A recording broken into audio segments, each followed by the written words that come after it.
Hi bazala bamzitho, welcome to Mgosi noMagatsheni. I am uMagatsheni. Umgosi wethu wanamhlanje it's about uthando nesithembu. The previous episode, guys, I wanted us to talk ngendaba ka-medical aid because ngibonile ukuthi iyenza umsindo kakhulu kaMseleko, and yiyo it's some of the things that they've caused i-division emzini kaMseleko. Umseleko last year wagula ukugula kwakhe nami yiko kwangishiya kakhulu, and yiko kwangenza ngifile ngale ndlela engifila ngayo umseleko right now, and yiko kungenza ukuthi ngi-understand some of the things azenzayo. Ukushona komuntu, guys, is not a simple thing. Ungayisho nje sakudlala uma ngabe awukwazi wafela, but if you know ukuthi ukushona kobaba ekhaya ukuthi kuyenzani ifamily, you'll never wish ukuthi umseleko washona, and you'll understand and feel ipain ukuthi umseleko uyagula ngoba kawumseleko lapha uphelele la family, and they'll feel and see the need yaloya baba loya mangasekho. So ubaba uNdabeni njengoba they have i-meeting ukuthi balungise inkinga zomndeni wabo, which I feel like I even said in the previous video, I feel like it's the best decision that Umseleko has ever took for ifamily yakhe. One, ubaba uNdabeni ubuzile ukuthi njengoba ubaba uMseleko bekagula amakhosikazi afile kanjani, guys. Then uMangwabe obviously bazosho ukuthi bafile kabuhlungu. Umayeni raised the point ukuthi the time baba uMseleko agula, they all went to esibhedlela bayombona. Two, ubaba uMseleko waya kaMacele bayomongela kaMacele. Then ubaba uMseleko wabuyela eMzumbe, kulapho khona bekasa ahamba ke with routine yakhe ukuthi ababone ngamunye ngamunye. There's this other day baba uMseleko atheze kuMayeni, watshela uMayeni ukuthi ifikile endlebeni zakhe ukuthi uMayeni bekangafuni ukucontribute or wangafuni ukusiza ubaba uMseleko. And judging from what I've seen on the table, it seems like leyo nto leyo ikhishwe uMakhumalo. Yabona ngizonitshela into one bazalwa bamzitho, uMakhumalo ukuphapha uyaphapha uMakhumalo. Singamzwela namhlanje sebamthuka bathi into ayizele efamilini azangayenza, of which vele azangayenza because the reason ukuthi ubaba uMseleko athathe isithembu ukuthi athole ukwandisa ifamily. So if azange uyandisa ifamily, vele into ayizele efamilini awuyenza, even though it's so very painful ngoba into engeke uzuyisho umuntu leyo. Baba uMseleko is very one for saying that. You understand? uMakhumalo uyaphapha, even though uMayeni mhlawumbe had ama-questions wakhe awashilo, then uMseleko walele esibhedlela. uMakhumalo, it was not her place ukuthi asho leyo nto leyo kubaba uMseleko, because even the fact ukuthi if you remember last season kwaba no-confusion ukuthi abantu they didn't know whether uMayeni wayikhipha imali or azange ayikhipha imali, and the scene whereby uMayeni ahala ukukhipha imali, we were not shown, but sabona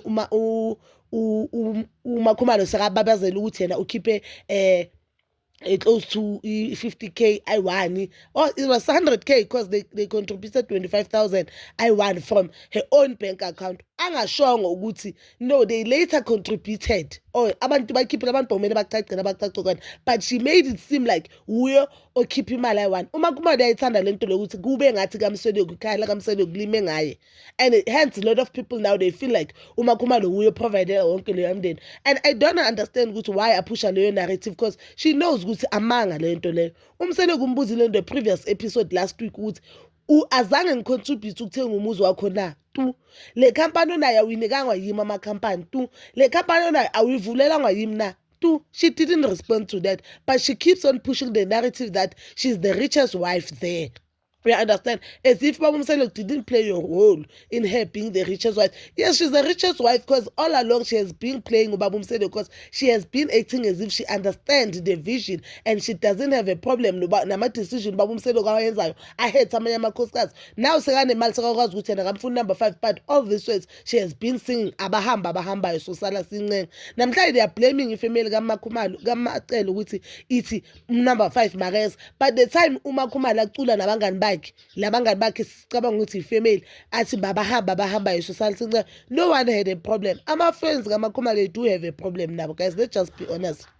So uMakhumalo then ke ngoba uye phendulile, I assume uye otshela uMseleko leyo nto leyo, wachaza ke uMayeni ukuthi no, mina ubaba uMseleko way before agula ngike ngamcela ukuthi ithi ngikufake ku-medical yami because I'm the one who's working ka-government, I'm the one engisebenzela u-government. Okay, no Ntokozini nesi uMangwabe usebenzela u-government. Ubaba uMseleko refused, and I truly understand ukuthi ama-reasons angayenza ubaba uMseleko refuse. Guys, uMayeni unangane ezi-3, Mpumelelo, Mnini nobani Mawande bayi-3, Mawande wakanto, the younger girl bayi-3, then unezizukulu ezi-3 and by then bekahlala vele nomhlophekazi. That means ingane kaMayeni beziyi-4. So Mayeni bomele afake ingane eziyi-4 uye ku-medical aid nomselo. Kuya-understand leyo medical beyizoshaya imali engakanani. Niya-understand mina makathi uMangwabe makafaka because uMangwabe bekanengane eziyi-3 at least, eziyi-2 or as we don't know whether Simphiwe bekamfakile or not, but ingane zaMangwabe zincane ukudlula zaka Makhumalo and mhlambe zakaMayeni. And even the pay, remember umsebenzi kaMangwabe, I think it's more paying than wakaMayeni. We understand mhlawumbe umsebenzi bekabheke yona leyo nto leyo, yingakho mhlambe namanje asabe kuyivoice out ukuthi no, wena umsebenzi wakho is more paying than. Uyasho uMayeni ukuthi no, mina ngamcela ngamncenga wala wathi yena unesiness lakhe elizomfaka ku-medical. So I feel like uMayeni did have a right ukuthi umselo kumasagula uma base bafika esibhedlela umselo kwagula kuyabuza ukuthi no, umselo kuthiwa kana medical. Bekane right ukubuza ukuthi njani lo muntu angana medical, because no muntu ngamcela ngathi let me insure you, let me ukufaka ku-medical yami. You said no wena bazokufaka amakhosikazi wakho. Njani ngoku ukuthi sokumele ngikhiphe 25,000 nginengane njani? Njani?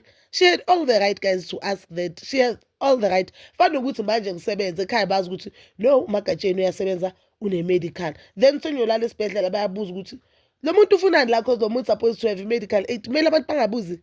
Even the parents have the right to ask that ukuthi ufunani la wena, ngoba wena sazi ukuthi wena une-medical aid.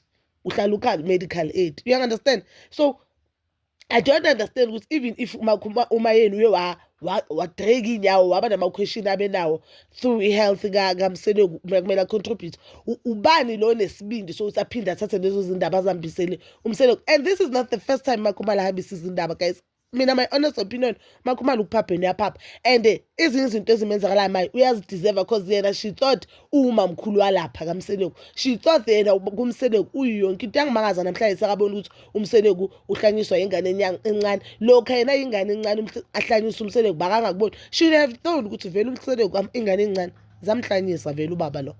Ama 2000 abatana baje abancane, people who are very younger than him bamdriver crazy. So lifikile maye 2000 limphathisa stress. I felt like the episode ingibhorile. I don't lie ukuthi kanti uhambisa iphepha nje, you don't even know the concept. And umselo kwanza i-mistake ayenzayo ngamakhosikazi wakhe, umuntu mamlethela indaba akakwazi kumcorrect, uyindoda enelimi. Because the time umacele, or I don't think futhi umacele uzithulela, the time uMakhumalo amtshela that thing ukuthi uMayeni bekathi and ukuhleba lento leyo, guys, ukuhleba lento leyo, ukuhleba ukuba nelimi. Ngoba if manje sizocabana la endlini mhlawumbe kumele sicontribute ubaba ukuthi esibhedlela, then one of my siblings athi, guys, mina nginamali, ubaba kanti wayi bangathatha medical. Mina mangithatha lezo zindaba ngizimukisa kubaba, ukuhleba lokho, guys, let's just be honest, ukuhleba lokho, and that is destroying the family. Khona enye into noma ngabe ungayizwa ungamelanga uyitshela omunye umuntu, that is destroying the family. What Makhumalo is doing is she was destroying the family, because he had the right after then acele divorce ukuthi I cannot be nomuntu othi masengimuzimeni angakwazi kuma nami. Une right. Into ezethu umselo ngiyazi-understand. Ukugula kwakhe kumtshengisile ukuthi where he stand nabanye abantu. I cannot be in a relationship nomuntu ongakwazi kuma nami. Ngigulela ukufa. But mina ngiyakwazi ukuthi ngicash out imali for yena uhlo cash out imali for mina. Ubuza ama-question angasile. You understand? So if lokho umselo acocela lezi ndaba, bokumele yena achaze ukuthi no, bekane right ukusho kanjalo, ngoba uke washo ukuthi ithi ngikufake ku-medical. Mina ngala ngazitshela ukuthi ngizofaka uMangwabe, and I don't understand ukuthi why uMangwabe naye vele angakaze wabuza ukuthi baby ithi ngikufake ku-medical, because they know ukuthi this guy is old. And uMangwabe knowing being a nurse uyazi ukuthi umuntu uyavuka namhlanje kuthiwa uwile. So I don't understand ukuthi why bangafaka umselo. Umselo needs ukuthi ahlale phansi, understand amakhosikazi wakhe, and now choose yena, because it seems like now la makhosikazi somehow they do not feel for umselo. And they bona self, as much as babona ngathi umselo destroyer ifamily, bona self, some of them bafuna ukuba muhle, especially bacele Makhumalo, they have a problem one ingakho i-friendship yabo didn't last. Boyithu bafuna ukuba bahle ebusweni bakaMselo ngamagama abanye abantu. I-relationship yabo boyithu it's built ngamagama abanye abantu, because I don't understand ukuthi mawuhleli nomyeni wakho omshara nabanye amakhosikazi ayi-4, why mawuhleli naye kumele ukhulume ngamanye amakhosikazi. I really don't understand. I don't wanna lie. Lo muntu isikhathi onaso naye sincane vele compared to abanye amakhosikazi ukuthi uyi-1 emuntwini wakhe. sincane vele uthi wena mawuhleli naye uloku umthulele izindaba, because this is not the first time. Remember there was a time ngikhumbula baye umselo kakhipha amakhosikazi wakhe, uMakhumalo wabuya lapha wazithulula zonke on national TV Simbhekile, wathulula ukuthi ubani uthi Lwandle, ubani uthi. And one thing about izindaba, umuntu mase actually ilizwe alibuyele emuva, already umoya wakhe awusekho right, already sobheka loyo muntu loyo ngenye indlela. And umuntu okucocela ngithi ukucocela ngale ndlela yena ayireceive ngakhona, or ngale ndlela yena ayifike engqondweni wayi-analyze ngakhona uyikhipha kanjalo, akayikhiphi ngale ndlela loya muntu bekayibeka ngakhona, you understand? So I felt nje very very very pissed ukuthi I don't understand ukuthi kumsele kufike kanjani indaba. And if they felt like uMayeni she was wrong there, bomele bamcall out there ukuthi wrong, kodwa she was indoda yakho le. But they keep quiet, they act as if they understand, then basasiza indaba bazisa kumseleko. But bazalwane bami, you can comment down below your thoughts, and please don't forget to like, subscribe, share, and hit that notification button. Nginithanda ukuya nokubuya.